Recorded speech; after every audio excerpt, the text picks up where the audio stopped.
Hey, so everyone, so let's start the lecture. So I have the quiz. I finally have the quizzes that are graded up here. I'll have them up after class as well. Um, so I wanted to. So what we'll talk about today will be PageRank and in general how like the evolution of how search engines work. Kind of an interesting history lesson a little bit. But I wanted to start by looking at kind of just the schedule for the rest of class.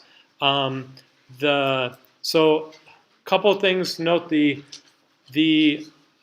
assignment 5 for regression is due on Monday. So let's get a sense. So how many people have?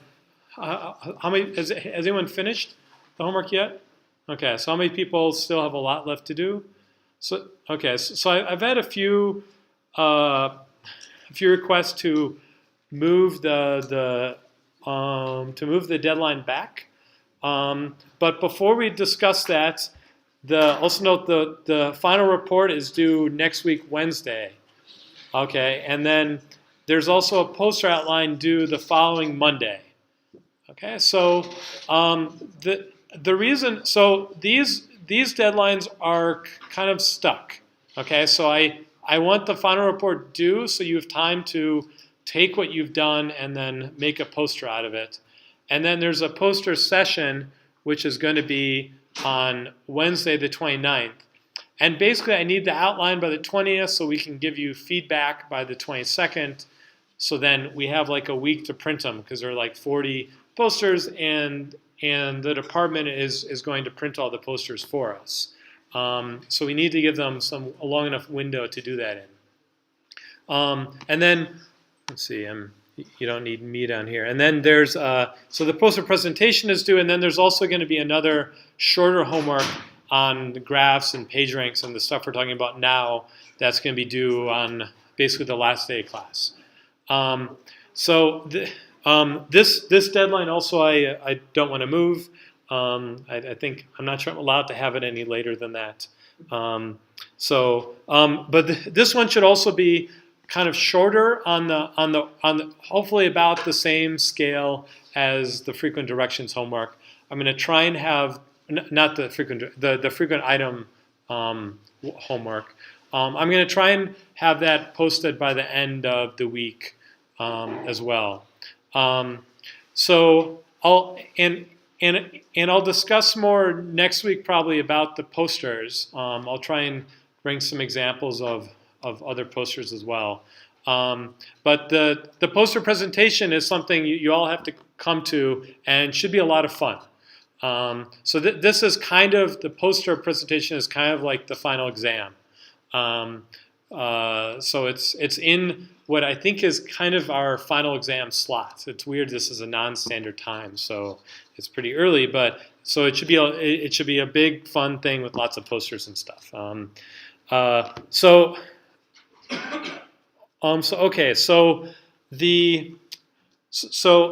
I've had requests to move this deadline back. I'm okay moving it back maybe until Wednesday or even Monday if people like really need that.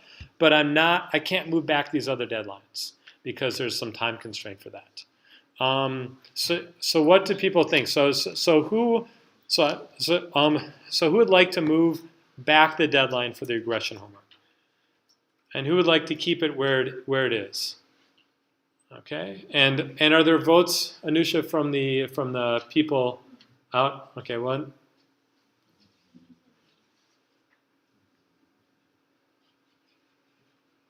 Those people, for the people on video, if you're out there, would you like to move it back or okay? So it seemed like there was maybe a majority. There were a lot of abstentions to maybe move it back. So I'm okay doing that. Is having it on this Wednesday good? Maybe that Friday. That's good too. What So I mean, sometimes moving it back is bad because it runs into your other stuff and it screws up your other deadline. So, like, do you have suggestions if you want to move it back? I'm not going to do something like till the end of the semester. That's bad for everyone. I think just not Wednesday. Because Wednesday, that's in the final report. Yeah. So maybe like Friday or Monday. Okay. So how about I move it to like Friday the 17th? Does that sound reasonable? Okay. So we'll try and get them back by the quiz. The downside of moving it back is that you're less likely to get the results back in time for the quiz. Okay, so we'll try and get it graded by the quiz number 2. Quiz 2 will not be comprehensive. It'll just be over the second half of the semester, basically the stuff since quiz 1. Yeah. Okay. So I'll move the homework back to Friday, on the 17th. Okay. So I'll do that sometime tonight or tomorrow, once I get a chance to. Okay. So there have been a number of questions on the homework. Did anyone want to ask any clarification about something just while we're on administrative stuff? Okay. Yeah.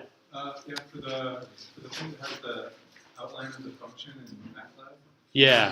Change that to another language, but use that same outline.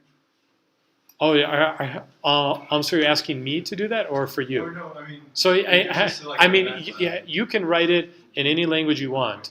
I kind of gave you, I know some people have never used MATLAB before, and I just said, how do you write a function in MATLAB, right? Yeah. So I said, here's kind of that line without giving away too much, Okay. right? Just so you didn't have to figure out how to write a function and all that. Okay. So, but if you want to do it in another language, that's fine. Yeah. So as long as it gets you the right answer. Yeah.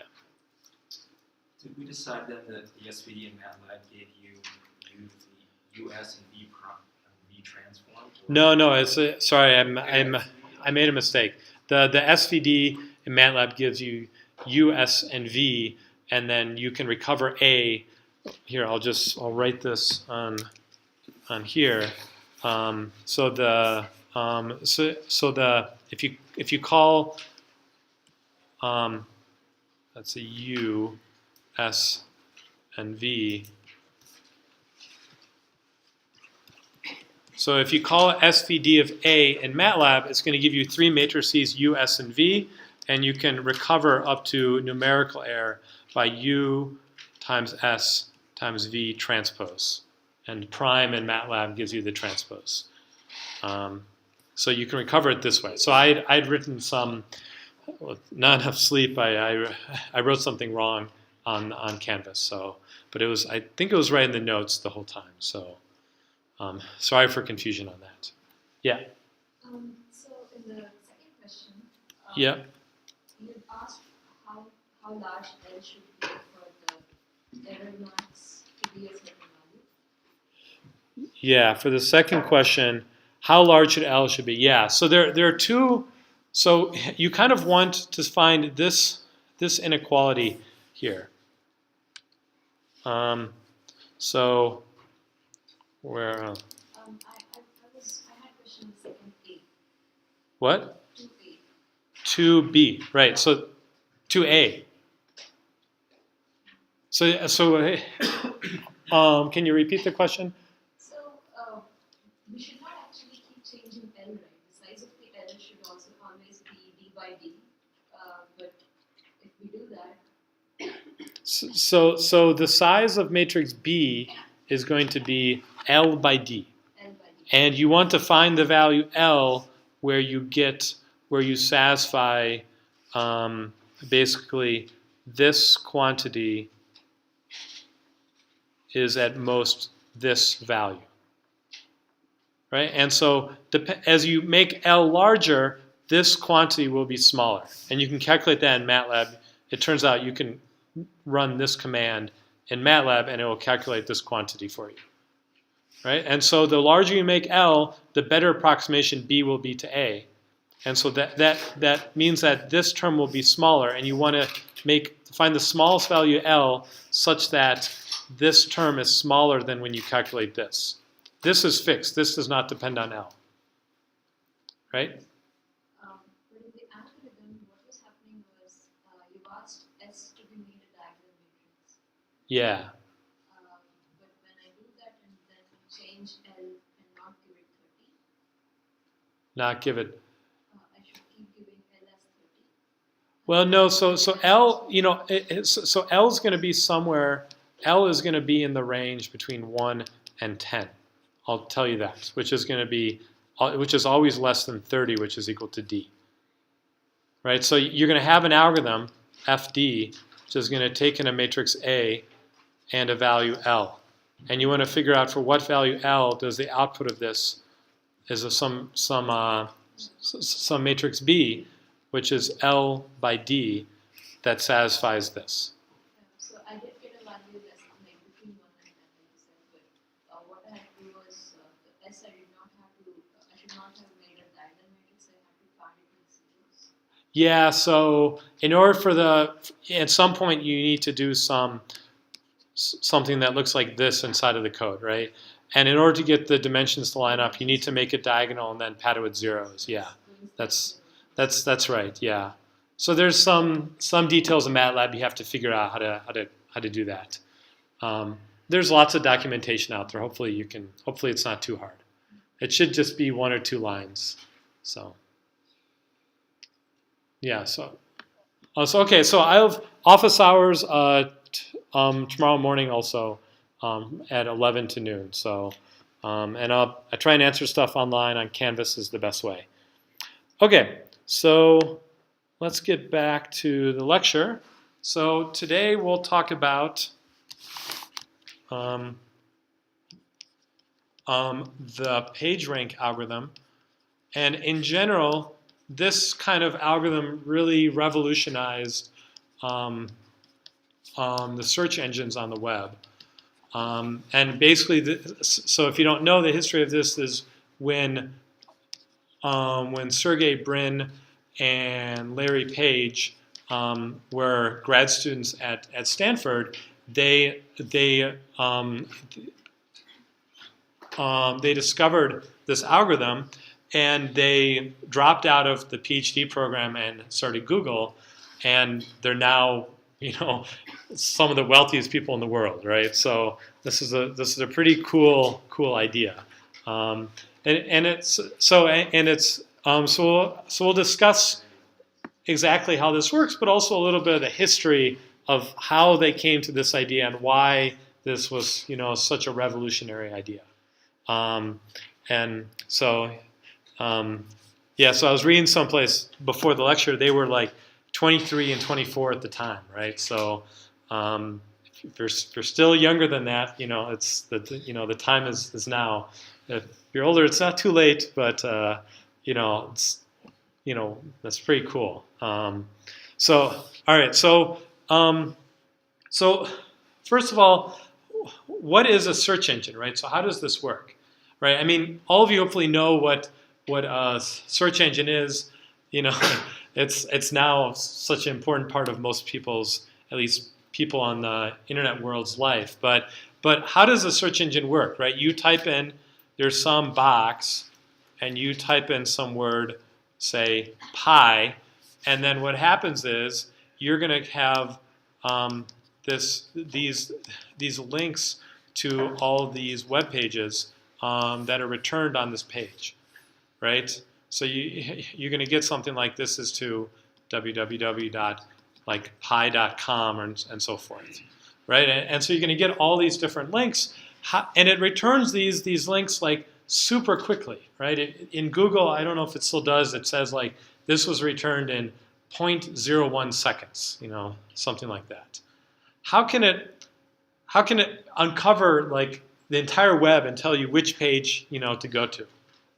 How does it do this so quickly? Does it? So they maintain a hash table? Yeah, so what's happening is that they're not calculating a whole bunch of stuff on the fly.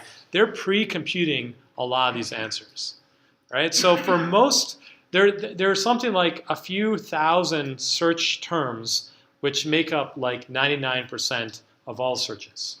I don't know if it's a few thousand, maybe it's a few 100,000, right? But that's enough that they just store the pages for those. And And almost no one goes past the first page, right? There's this link down here that you can click to get more results, right? Back in the 90s or the early 2000s, it wasn't uncommon for you to have to click more because search engines weren't that good, right? I don't know if in the past year I've clicked this more to go past the first page. So they can often just look at the first page of these results and store this in memory. So if you type in pi, they're going to find the page for pi and just return that to you, right? And then maybe they will compute.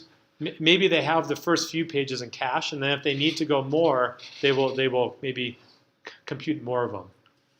Other things, maybe you write pi and apple, and they have stuff stored for apple and pi, and they can somehow combine the results together and store these. And so basically what this is called is an inverted index.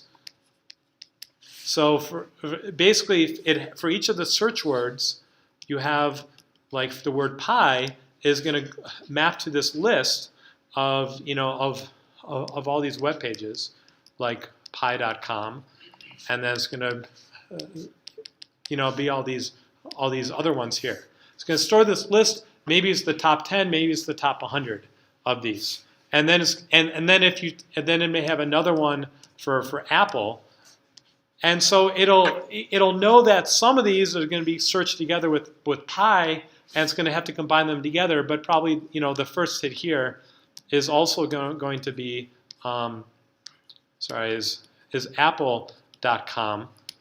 Right, and this is very unrelated to pi. So if you typed in pi and apple, you aren't going to want to return.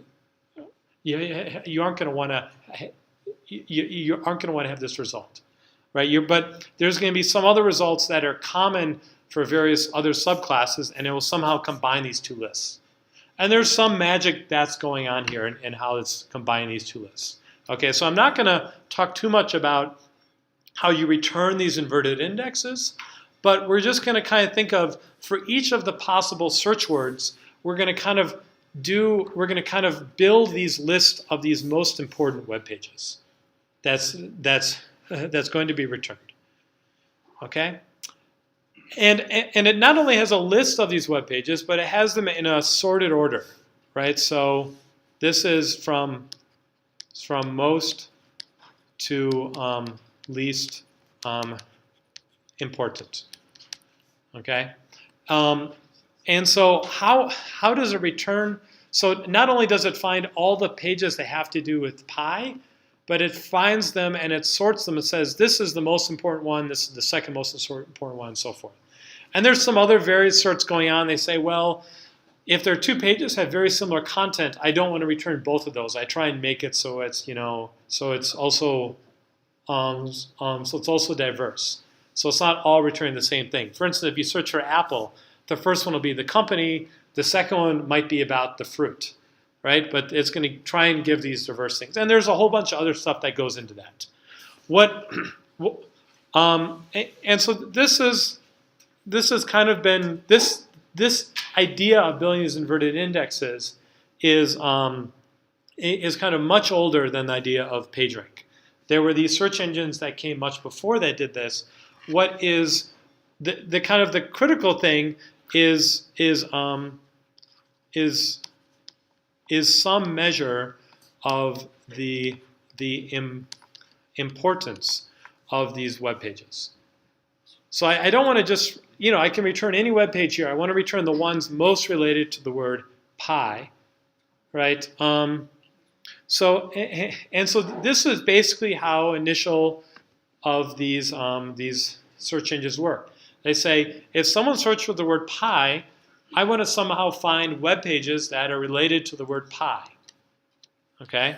So, and they want to somehow figure out this notion of, given a page, so I want to think of giving a score to a combination of a page and a term, right? So this term might be the word pi, and this might be the web page, right? So this is the HTML.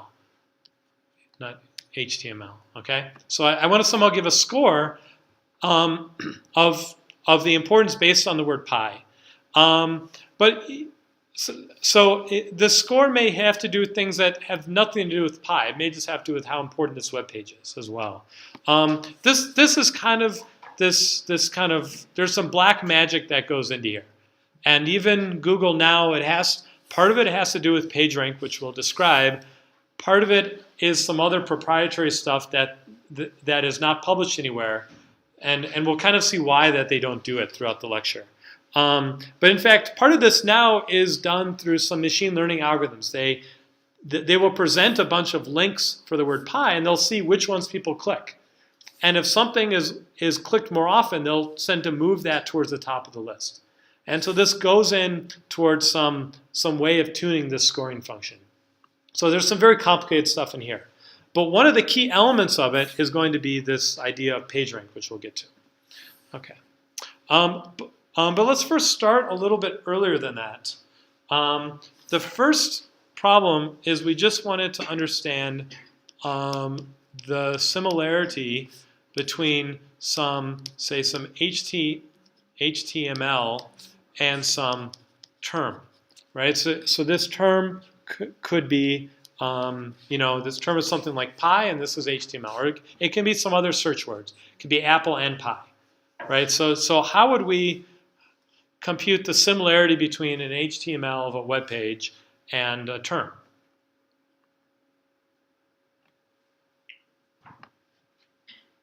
You parse the content.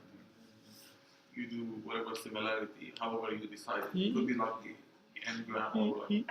Yeah, right. So what we could do is we could take the H.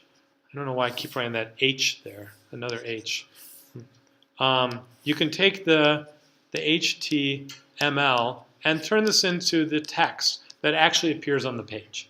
Or if there's a bunch of garbage that's commented out, you don't want to use this, right? And then you can do something like the Jacquard similarity between the text and the term, or what's actually often used is actually the cosine similarity between the text and the term. And this is not just the text. This is often actually was most common is actually the bag of words model. So that they take this text and then they keep track of which words appear in this text. Okay, so they turn this into a bunch of words, and then they have a term, right? And so if you look at just this, so if you just look at this cosine similarity here, and you have a term that's pi, how would you get a high from the bag of words of the text? How would you get a high similarity? What sort of page would have a high similarity between a term and its text? Yeah? Yeah, right. So if the page looked like, if you had a page that looked like, pi, and you just did this, then this would be the top hit, right? This would be the most similar page because its cosine vector. So remember, this bag of words essentially normalizes to this vector, which is mainly zeros. And then if there are n words on the page and a word occurs once, it's going to be 1 over n, And if it occurs twice, it's going to be 2 over n, and so forth. And then the term, so this would be the page, and then the term is going to be 0, 0, 1, 0, 0, 0, and so forth. So these vectors, the sum of the things add up to 1, and for the term, it's only going to have a 1 here. Maybe if it's apple pie, it's got a 1/2 here and a 1/2 here. So if you want the page to look similar, you just have this one term over and over again. Right? So this actually worked well, and I don't know if any of you remember, but back in the day, back before Google, there was this whole array of these search engines. There's Alta Vista, there was Lycos, there was InfoSeek, and they were all trying to do something similar to this. And they were using cosine similarity they were turning all these pages into these bag of words model, and they were doing something like this locality sensitive hashing to find all the similar pages. Right? That's basically how it worked. And if you had a search term, you would find the pages that were very similar. Right? So, but this technique is not used anymore. Right? Why is this not used anymore? You just put a single word 1,000 times on a page. Yeah, okay, so you could probably do this, but they might be smart enough. So they did this, and then they kind of optimized. They said, look, if my page looks too spiked, it's just the word pi, then, okay, then I'm going to say, okay, this is bad. They can do some heuristics on top of this. It's Yeah. probably not also very relevant to me. Because I don't really care if the word pops up. I care whether or not it's related to that word. Yeah, right. So, they want to know if it's related, but kind of the first thing, people creating web pages, they wanted to show up in these search engines, right? That was your goal back then. You wanted to have a ranked page. I remember how exciting it was if you created a web page and you searched for something and your web page showed up. That was really cool. But That is still the case. yeah, okay, Especially with retail. it's still do, right? Especially if you have like a personal web page, and you search for your own name, right? Everyone's done that, and you want you to be near the top. Like back when in the 90s, when I searched for my web page, the top hit under my name was this guy, the same name as me, in a full latex bodysuit, and that was the top hit for my name. I watched gradually as he moved down, but that was there's nothing I could do about that, right? So that was it was, but people would try and say, how do I get higher on these things? And so, but they still wanted, if you got to a web page and it just said the word pi, well, that's still pretty useless, right? People wanted to get to a web page because they're selling something, or they're trying to, maybe there's some advertisements on there that they're trying to do. They're trying to get you to take a survey or give you a virus or something. I don't know. There are lots of reasons to want to get you to go to a web page. But if you just had the word pi, you kind of haven't achieved that. So what they would often do is they'd say, well, what I'm going to do is I'm going to write the word pi like this.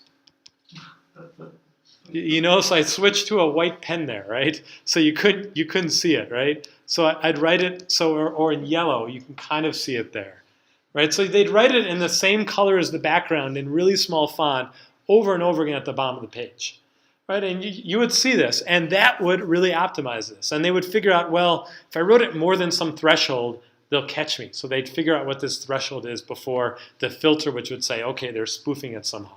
And there was kind of this back and forth going on. Yeah. We used to load a dictionary into our header. Yeah. So that you just always came up with whatever word you put in, and you come up really highly ranked, even though you had nothing to do with it. Yeah. So you could also do stuff like, and if you look at the HTML, sometimes the text wasn't the most important thing. There are these meta elements, and they're still used to some amount. But you could put the keywords up there, right? And that's supposed to help the search engine, I guess. So you could put all sorts of keywords up there, right? If you diluted your bag of words vector too much, it might not help unless it was a very obscure word that no one else had in their web pages. There used to be this game where you would try and put in 2 words into Google and have only one web page show up. Right now, this doesn't really work anymore. But I remember this was like a game, and you would do that. Then you'd create a new web page, so there'd be 2. Or you'd be the only one. So you could try and spoof it in various ways. So this attack was pretty successful, where they would load up these important search words either in the header or in the bottom of the web page in the same, and so you couldn't see it, and this would influence the indexing, but not really the content. So then the next step of what they did is they said, well, if I want to look for the term pi, let's write it down here, instead of just for the word pi, this was pi, then I don't want to just search for this. Instead, I also want to search for a bunch of other things. I'll do 0, 0, say 1, maybe this is still the most important thing, but if another thing for for like for like Apple, even though Apple wasn't searched for, I would put like a 1/10 here for hot, right? For words that would be associated with pi, in the way I wanted to search for them, I would try and in my search vector, I would add those terms in as well. And so how would they find these terms? Well, they would kind of bootstrap by finding pages they thought were usefully ranked, and then kind of look for the frequent terms on those pages. Or they would try and cluster these words in various ways. And there were various tricks. But they would try and change the term, instead of by this vector with a 1 and all zeros, they would kind of add other words which were related somehow. So you weren't just focused on a single word now. Right? And so this was kind of a trick that all these companies were trying to use to try and improve the quality of their search results. There's all sorts of black magic going here.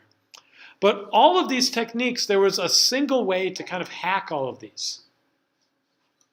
There's a single very effective way that turned out to kind of ruin all of these kind of approaches.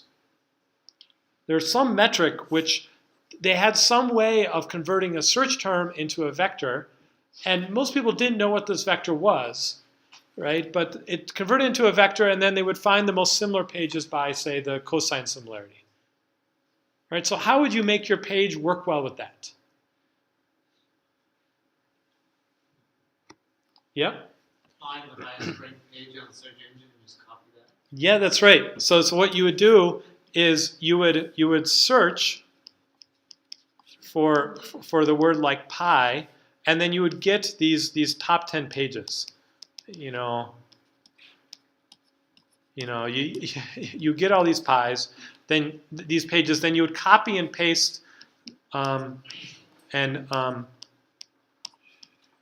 paste all the content into the bottom of the page again like this, or into the header someplace. So it wasn't obscuring what you were doing up at the top part, but it would influence the search result. And maybe you would do it multiple times. Right? And this was very effective. If you took the top 10 pages, they probably all scored well, but on average they probably missed some of the elements. Right? Or individually they would. But on average, they would be a really good match to whatever this magical search term was. So when you did this, this would move you up to the top of the list. Right? And you could probably play with this. You could try and kind of move it up and try weighting the different top 10 pages in various ways. And this was, so people trying to optimize their page, there was an industry for trying to figure out how to get your page ranked very high. And they were playing all sorts of these tricks because this is how they were indexing the pages. Okay.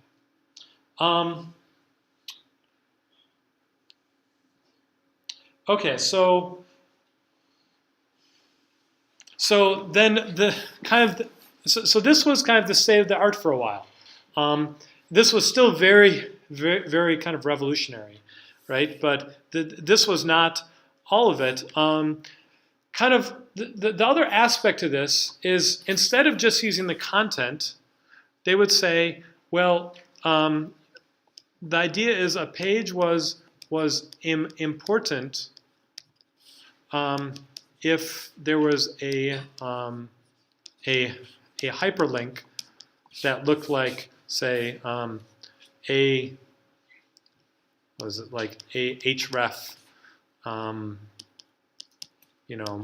my HTML. So this is the page you wanted to point to, and it said the word pi here, right? So if the word pi was in a link that pointed to your page, then this is a good indication that this page is about pi, right? So this seemed like a really cool idea, right? If there's a link to your page, so then people said, if you want to, please link to my webpage and link to it with an informative name in the hyperlink. And so this was a good thing to put in the score, right? You would look at all the pages that linked to your page and looked at these terms and put this into this bag of words model for your webpage and kind of weight these in some way. This was harder to control because this was no longer on your webpage. This had to be on other web pages, right? But this was on other web pages. right? So how do you get this information for this web page, right? You can't just, if I was at this web page, I don't know what links to it, right? So, but in general, how did these search engines know these web pages were out there anyways, right? There's not some big phone book out there of all the web pages, right? You can't go and just say, well, let's go through every item in the phone book. You actually had to go out there, right? This was a web, and these hyperlinks were how you got between web pages, right? So there was this idea of what was called this this crawler, and this basically was it went to a web page. It stored the content, so it brought this into the index, and it somehow scored it and put it in there, and then it followed the links on this page, and so this caused it to go back up top again, right? So how they found these web pages to put them in their index was they sent these random crawlers, and they figured out you don't want to make them exactly random. There's a kind of a science to this, but you kind of want to follow these links around these web pages from one to another. So when you land on a web page, you know where you came from some other hyperlink, right? So you had this information often. So you could get this information and put this into you can put this into the scoring function. So if you went back into here, this page, then it would be this, plus the similar thing, where you have 1 over n if so many pages were in, based on the hyperlinks that were going into this page. So the hyperlinks into this page gave you another thing, and so the scoring function of the page was some combination of the content plus the hyperlinks going into it. And this turned out to be much more effective against these sorts of attacks. No one's going to link to some garbage page that's about, say, it has some virus on it if it just has a bunch of obscure information you can't read about pi at the bottom, right? So this was a much more effective way to do this. Okay, so and these search engines like these Alta Vista and Lycos, they were doing this sort of thing as well. So they started adding this content into what they use to rank their web pages. Okay, but then this didn't work so well either, right? There was this counter battle of these other this way of trying to find how best, how to get your web page highly ranked. So how would you try and defeat this? Fake pages. Yeah, so you would do, so what you do is create these things called spam farms, and you would do these fake pages that link to your important pages, right? And so it used to be, if you were one person, you would try and get friends to link to your web page, but you could also just create a whole bunch of other web pages that link to your web page, right? And you try and put these around various parts of the internet. And if you're smart, you have this whole industry where you could sell people links to your web page, right? And you try and figure out how these crawlers operated and try and get the crawlers to go through your spam farm, and then they would follow links to this thing. And you could get it to say anything you want. It could link to your web page with the hyperlink that said pi, even if your page had nothing to do with pi, right? So these spam farms. So this was a little bit harder to do, but they would. But there's still an industry of doing these things to increase the ranking of the web pages. Okay, so and there were a variety of other kind of back and forth where they added various other ways of ranking the pages based on the content, but they couldn't really control or defeat these spam farmers or people using these other sorts of tricks. Okay, so was this the only way to build these search engines back then? I don't know if people remember back in like the late 90s. So I mentioned like Alta Vista, Lycos, you know, what other things were people using to navigate the web? It wasn't just search engines back there. What else was out there?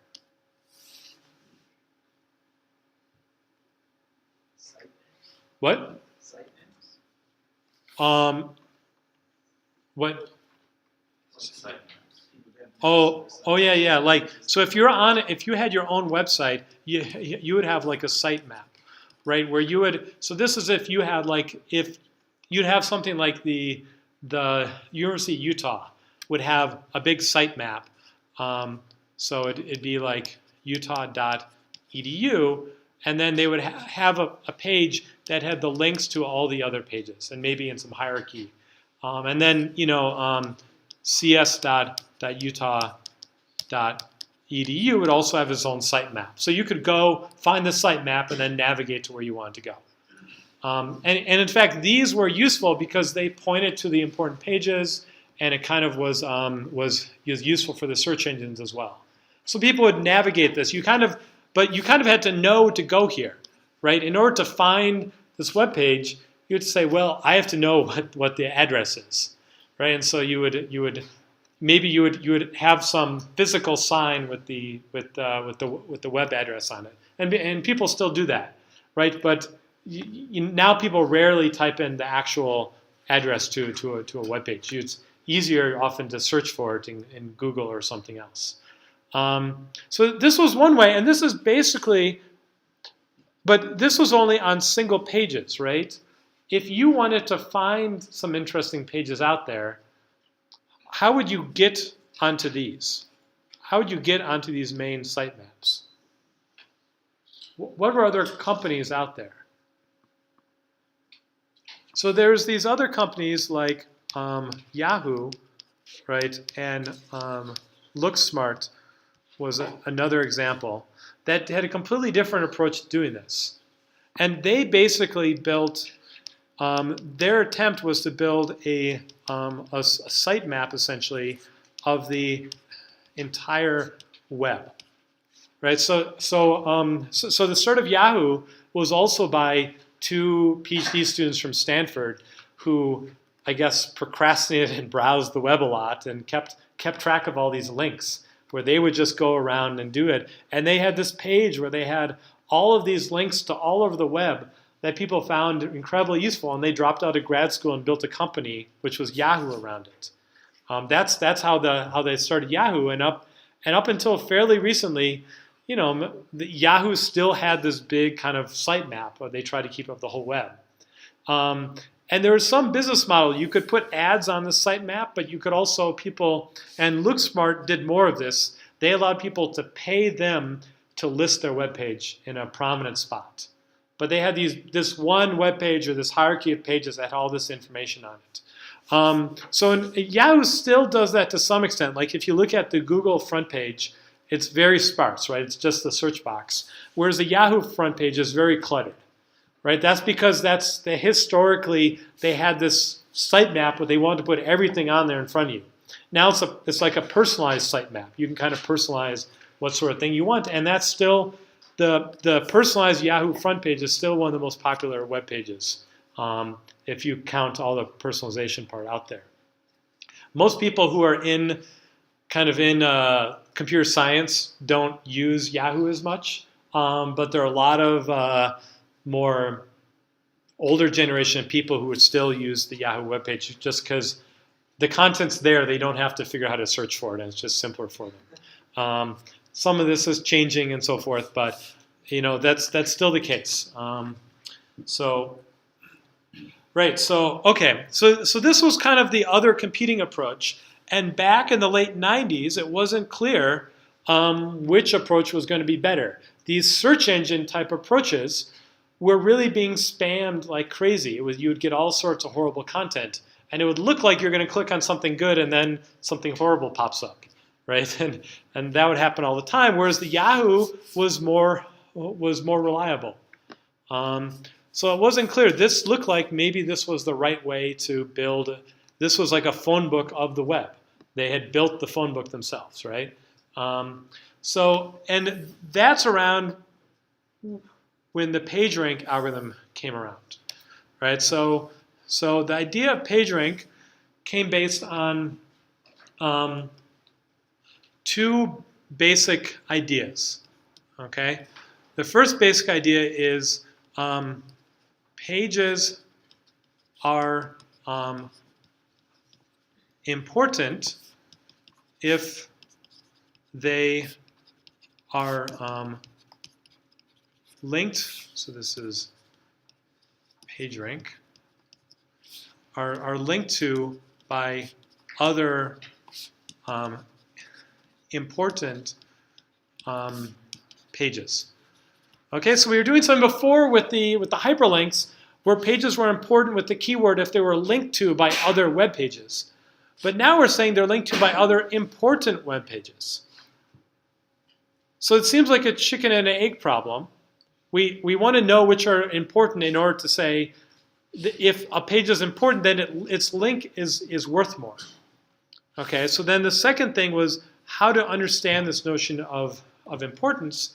And you can say a page is kind of to bootstrap this to some extent is important if a random surfer would likely visit the page. Okay, so this is the idea, and I know some people still do this, but it was more common back then. You would go to a web page, and then you would read the web page, and you would say, okay, let's click a link and go to another web page and keep going. Right now, you're more likely to always go back to some curated thing like ESPN or CNN or something horrible like that tells you what to look at, right? But before, you would go to a web page, you would read it, and then link to another web page. People still do this with like a lot on people still do this like a lot on places like Wikipedia, I guess.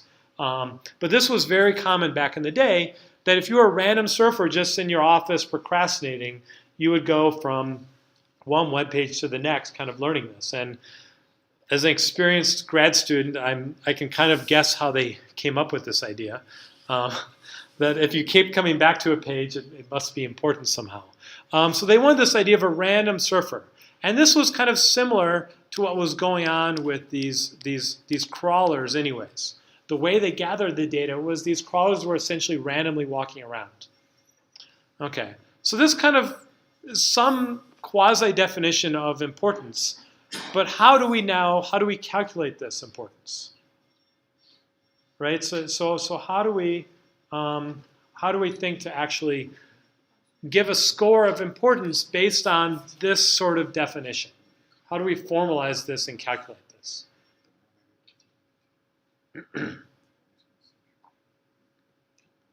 All right, what was the lecture on Monday about? Yeah? We start with a random weight and then do this multiple times. You kind of do this, you do something like the random surfer.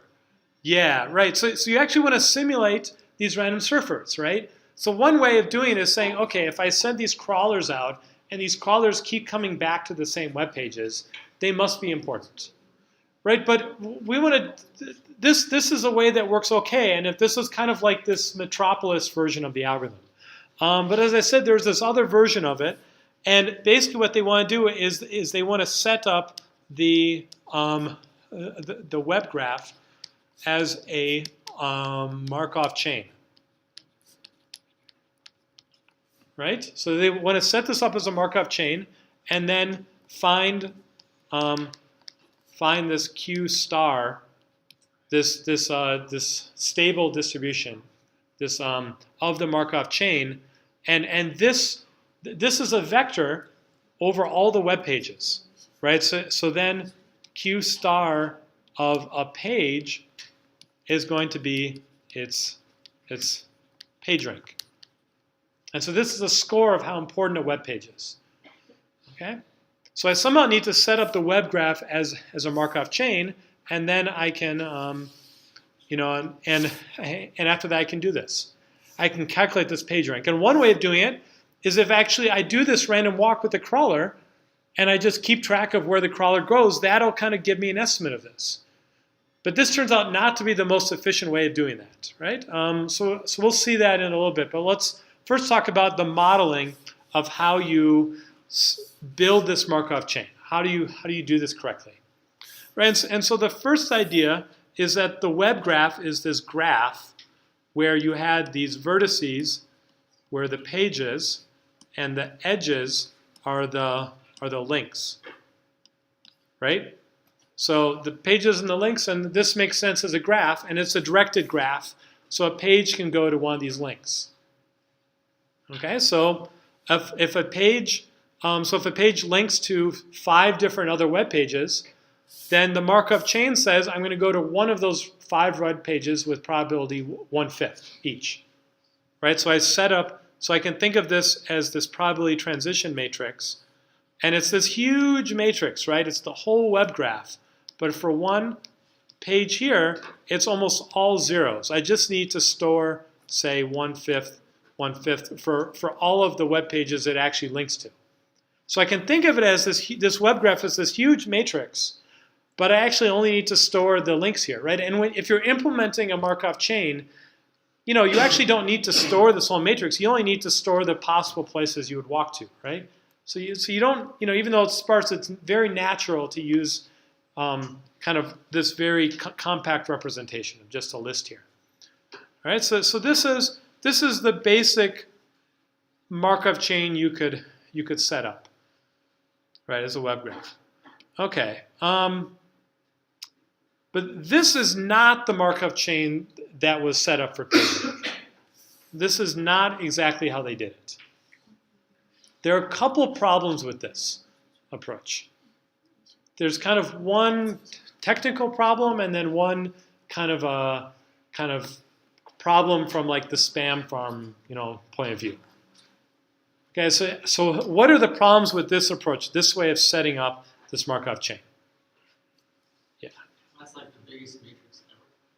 Yeah, okay, there's the scale of it, but these search engines were prepared to handle scale. They were essentially storing the whole web, so when you search to it, they had to index it somehow. So they already, for every web page, they had some vector that they captured, which stored so they could run a similarity search on it. Right, so they were already doing that. So the scale was, yes, that's a problem, and actually we'll talk about scale all of next week, about how they scale something like this up. Right, so in the early days, they could do this on a few computers. Now it takes lots and lots of computers to do this, right? Like huge clusters of stuff.